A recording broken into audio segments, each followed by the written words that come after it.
Indonesia sedang berada di ambang resesi. Prediksi kelam ini diutarakan Presiden Joko Widodo dalam rapat bersama para gubernur di Istana Kepresidenan Bogor 15 Juli 2020 lalu. Menurutnya, ekonomi Indonesia telah merosot habis-habisan pada kuartal pertama dan kedua tahun 2020. Kini, pertaruhannya ada pada kuartal ketiga, yakni antara bulan Juli sampai September. Bila performa kuartal ketiga tak bisa didongkrak, bisa dipastikan Indonesia masuk jurang resesi. Tapi, faktor apa saja yang membuat Indonesia terancam terperosok ke keadaan resesi? Lebih penting lagi, bila hal ini terjadi, kira-kira apa dampaknya buat kehidupan masyarakat banyak? Dalam ilmu ekonomi, resesi adalah istilah untuk menggambarkan kontraksi atau penurunan signifikan dalam pertumbuhan ekonomi. Suatu negara dapat dikatakan mengalami resesi bila pertumbuhan ekonomi menurun dari titik nol sampai negatif selama setidaknya 2 kuartal berturut-turut. Dalam keadaan tersebut, umumnya PDB real akan menunjukkan penurunan permintaan barang dan jasa, pendapatan individu dan daya beli masyarakat menurun, tingkat pengangguran bertambah tinggi, dan jumlah hasil produksi menurun. Sebenarnya seluruh dunia pun diprediksi akan mengalami resesi akibat pandemi COVID-19. Menurut perhitungan teranyar, pertumbuhan ekonomi global bakal berada di angka minus 4,9% pada tahun 2020. Angka ini 1,9% lebih buruk dari perkiraan pesimis World Economic Outlook 2020. PDB global diperkirakan akan mengkontraksi antara minus 5,2 sampai minus 7,8%, membawa jutaan orang menuju jurang kemiskinan. Masa depan suram buat semua negara di dunia, termasuk Indonesia. Sejak pandemi baru mulai berhembus sekalipun, sebenarnya rapor pertumbuhan ekonomi Indonesia sudah cukup mengkhawatirkan. Pada kuartal 1, Badan Pusat Statistik mencatat pertumbuhan ekonomi Indonesia mentok pada angka 2,97%. Pertumbuhan tersebut mengalami kontraksi 2,41% dibandingkan kuartal 4 tahun 2019. Memasuki kuartal 2, hasilnya semakin menggemparkan. Menteri Keuangan Sri Mulyani menyatakan bahwa di kuartal kedua, ekonomi Indonesia negatif 4,3%. Rapor ini lebih buruk dari proyeksi sebelumnya, yakni minus 3,8%. Salah satu faktor yang menambah pesimisme pemerintah adalah kabar resesi yang terjadi di Singapura. Pada 14 Juli 2020, Kementerian Perdagangan dan Industri Singapura mengumumkan bahwa pertumbuhan ekonomi mereka anjlok 41,2% pada kuartal 2 tahun 2020. Berbagai ekonom memprediksi bahwa rapor ekonomi hancur lebur dari Singapura itu bakal berimbas juga ke negara-negara tetangga, termasuk Indonesia.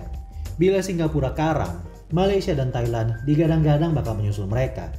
Sebab ketiga negara tersebut sangat bergantung pada perdagangan dan rantai pasok global. Ketika perdagangan global terkapar akibat pandemi COVID-19, sumber pemasukan utama mereka terganggu. Sebagian pihak merasa Indonesia posisinya agak berbeda. Apabila ketiga negara tetangga kita bergantung pada perdagangan global, mayoritas pemasukan Indonesia masih berasal dari konsumsi rumah tangga atau domestik.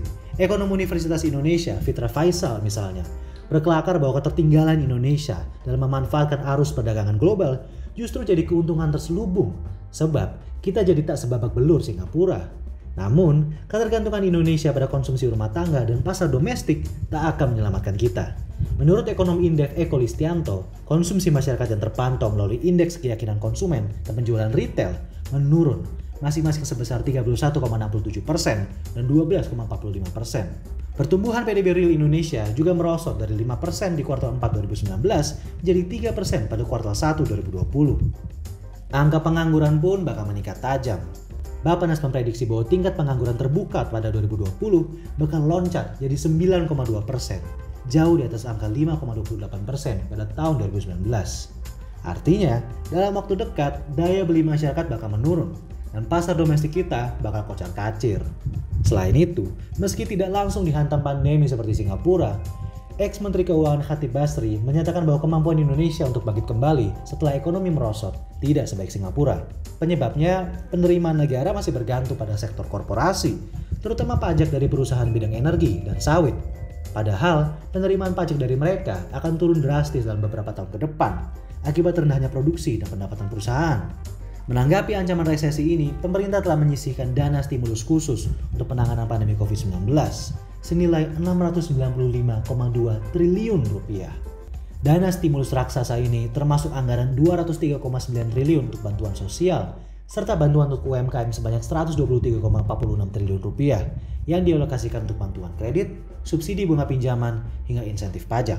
Sri Mulyani berjanji bahwa pemerintah telah menggunakan seluruh mekanisme anggarannya untuk menambal pelemahan di sisi konsumsi, investasi, maupun ekspor. Ia pun berharap kredit dengan jaminan yang diluncurkan pemerintah bisa mendongkrak sektor perbankan dan membantu pelaku usaha, terutama UMKM.